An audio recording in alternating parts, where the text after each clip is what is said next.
Protect your DNA. BioPQQ can promote formation of new mitochondria. Infowarsstore.com.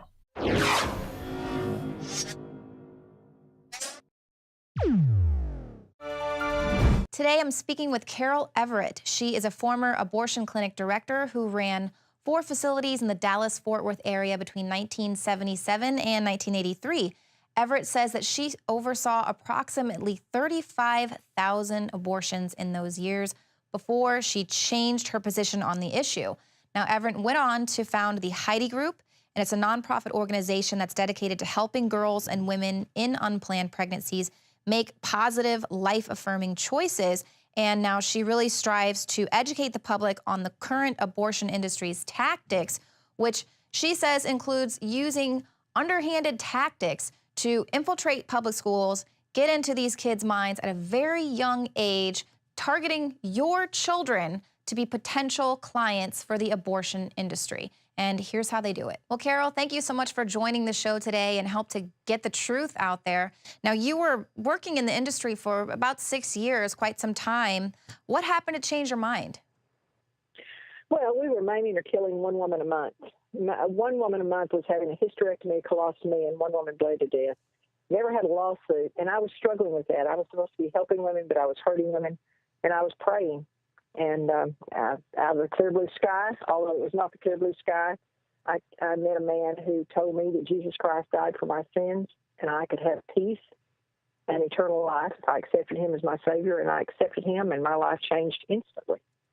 And I left the abortion industry.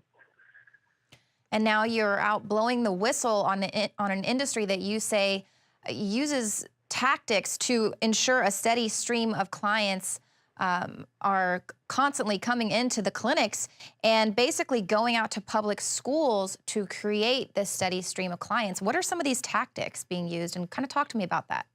Well, I want you to think of this as a business. People don't think of it as a business, but they have to expand their market. And who is their market? It's the woman who's having an abortion. And so who is the longest-term customer for an abortion clinic? It's a woman early in her teens who is going to continue using abortion as a method of birth control throughout her childbearing years. So they go into the schools with, our goal was 3 to 5 abortions between the ages of 13 and 18. But you cannot just go to these kids when they're 12 and say, I want you to start getting pregnant. So what we did was we worked to create our market by breaking down the natural modesty, separating the children from their parents and their values, and becoming a sexpert in their lives. We were the ones to give them all the information about sex. And so it starts in kindergarten, simple things like putting the children in a room and asking them what their parents say to call their private parts. And, you know, by the time you reach the 3rd or 4th one, because each family has a different name for the private parts, the children are pretty certain their parents don't know what they have. But we did, and we shared, boys, this is what you have, girls, this is what you have. They would be sharing 1st, 2nd, 3rd grade. The agenda is intercourse. 4th grade, it's masturbation. Masturbate alone until you're comfortable, and then in groups of 4 or 5, the same sex. And we wonder why the homosexual lifestyle is exploding. And then in the 5th and 6th grade, I came in, and my goal was to get these kids sexually active. And so we passed out condoms at the back door, defective condoms or second condoms. These people don't buy the most expensive or the best condom. They buy seconds or defective. We knew they wouldn't work, and then we got the girls into the clinic. We gave them a low-dose birth control pill that we absolutely knew she would get pregnant on. And you're going to say, how did you know that? We gave those girls, we prescribed a pill that in order to provide any level of protection had to be taken accurately at the same time every day. We knew there's not a teenager in the world that does anything at the same time every day. She wouldn't take the pill properly. Her sexual activity would increase from 0 or once a week to 5 to 7 times a week. She would become pregnant, and then she would call us, and we were ready with people answering our telephones, trained as telemarketers to sell her an abortion over the telephone. Wow. I held the hand of one young woman while she had her 9th abortion. Abortion is a method of birth control today. Right. That is just so shocking that they would go in there knowing these low-dose birth control pills are going to basically set these girls up to fail. I can't believe that. So who's setting these goals? Who is saying 3 to 5, and then we want you to go in and here, take this pamphlet to separate these children from the authority of their parents, and we're going to be the authority now. Who who is overseeing that? I mean, was that you as the clinic director? I mean, where were those orders coming down from? Those were the goals of our clinic. Mm-hmm. We knew that our goal, now let's back up a little bit. My commission was $25. My goal was 40,000 abortions a year so I could be a millionaire. Wow. The last month I was there, we did 545. My income was $13,625. The abortionists make a third of the fee in the first trimester and 50% of the fee in the second and third trimester. So a first trimester abortionist will do 10 to 12 abortions an hour. Let's just say the cheapest abortion out there now is about $300. The average is $500. So let's just use the $300 figure. A third of the fee, 10 to 12 an hour, moving girls from one room to the other so he can run across using 2 rooms of 2 assistants. He can go in one room, do that abortion, run across the hall, no surgical scrub, no operative notes, just change gloves, do abortion number 2. He can run back across the hall, do 10 to 12, $100, $1,000, $1,200 an hour with a benefit that you and I do not share. We did not want to be responsible for any portion of our abortionist malpractice insurance. They were not employees. They were independent contractors. We paid them in cash at the end of the day, no 1099, no W-2, left entirely to the discretion of that person killing babies for a living, what they report to IRS.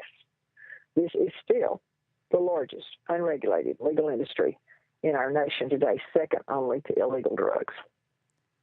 Because it's all mostly cash business, no one can tell how many abortions are really performed.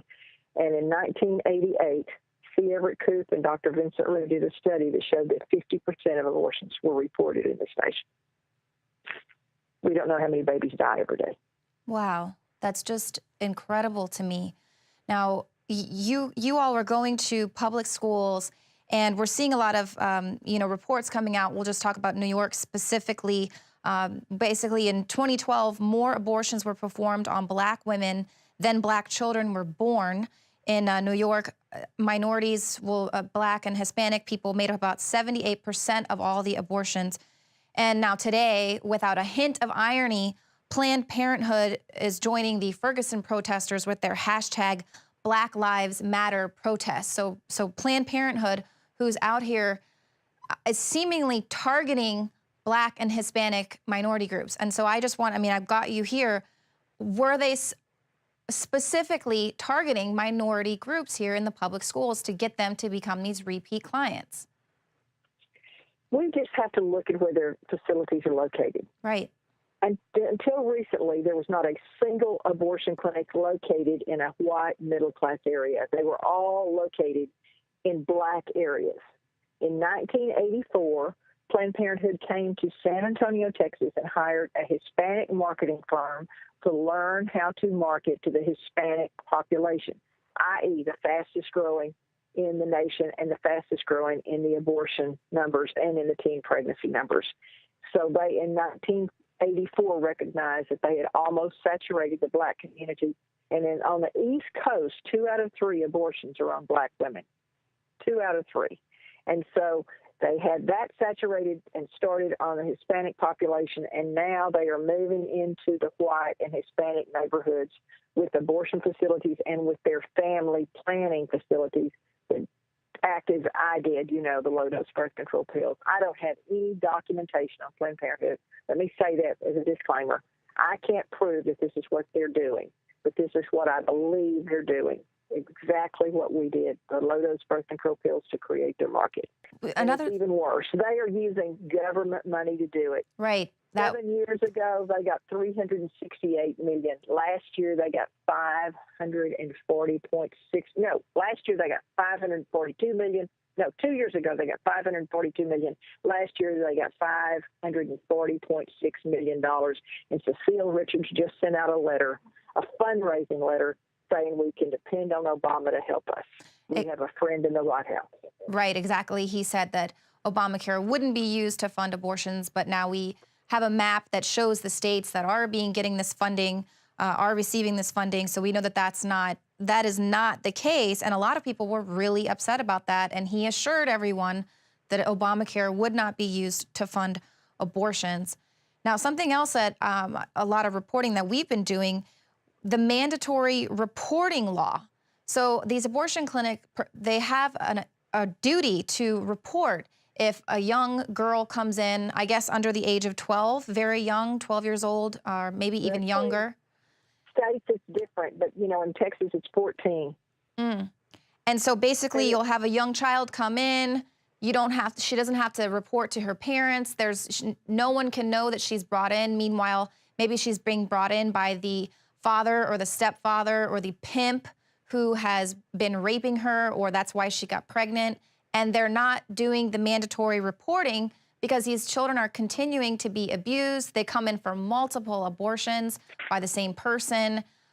So what's the deal there? How can you say you're trying to help these kids when you're overlooking crime? Let me just go back and say they return to their abuser. Right, exactly. The person that's abusing them, not a person that's trying to help them. Right. And what we've got to recognize is abortionists kill babies. Do we really expect them to follow the laws that we put in place? No, we can't. If they kill babies, they will compromise, they will lie, they will do anything. Trust me, if we had one woman die and 19 named at the point of major surgery and not one lawsuit, who lied there? We did. We told the woman it was her fault. And that woman is so traumatized, she's not going to look for any help. And these poor girls, these 12-year-olds, these 10-year-olds, these children that are being sexually abused have no opportunity to tell anyone. We've seen all these statistics.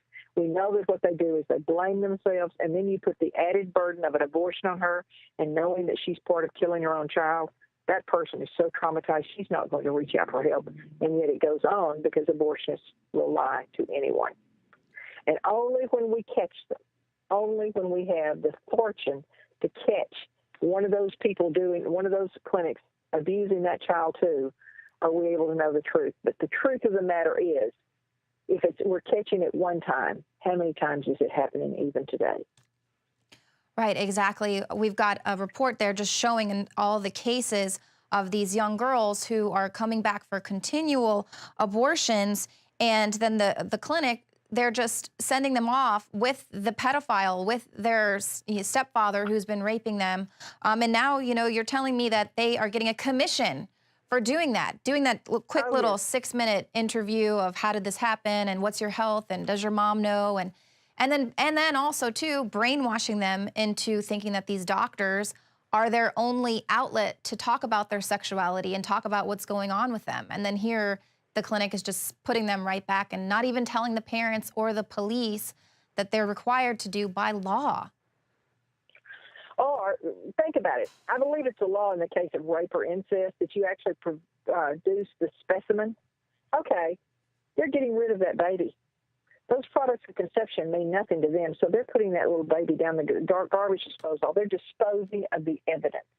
They're crime upon crime here. Right.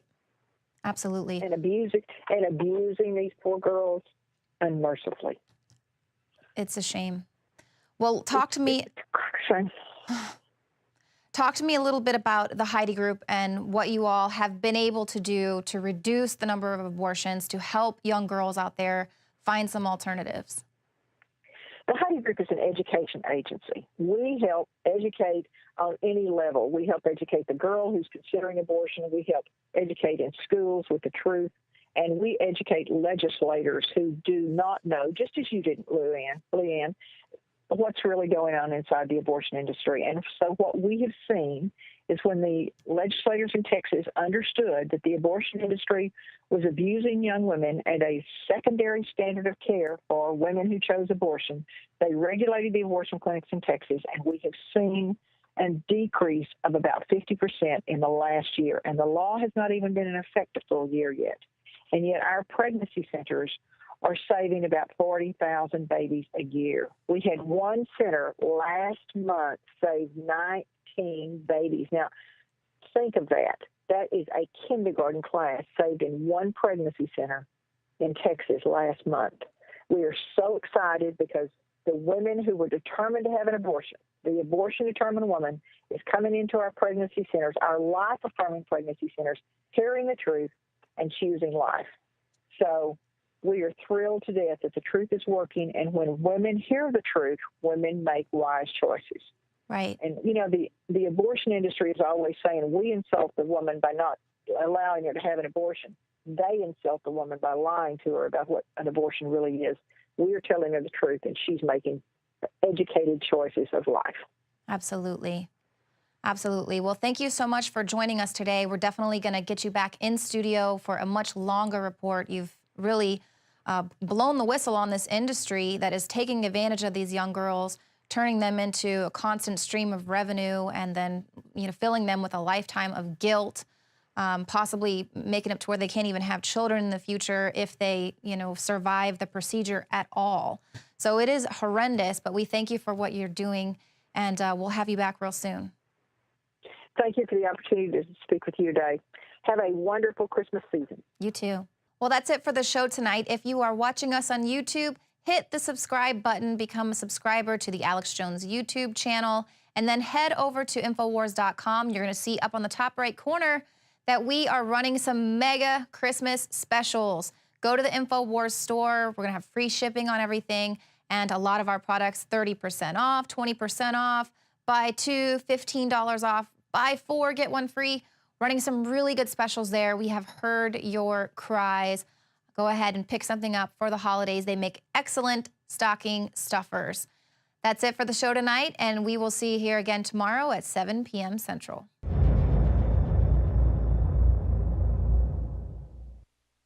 Celebrate the spirit of freedom and liberty upon which our nation was founded at InfoWarsShop.com. Molon Lave is ancient Greek for come and take it. This popular design combines both classic Greek Spartan imagery with modern M16 assault rifles. Now available in women's tees and proudly made in the USA. Celebrate the spirit of 1776 with the George Washington brass belt buckle or this incredibly sharp-looking 1776 hat. Badass. And be sure to check out the new arrivals at Infowars Life, where you can prepare your body to perform at peak levels with Survival Shield Nascent Iodine, Super Male Vitality, and Fluoride Shield. And wake up, America. Immune Support Blend is the healthy choice for the gourmet coffee lover. So get incredibly high-quality, freedom-based products and help fund the revolution at InfoWarsShop.com. You are watching the Infowars Nightly News, which airs 7 p.m. Central at InfoWarsNews.com. Members can share their passcodes with up to 11 other people, and your support is helping us defend liberty worldwide.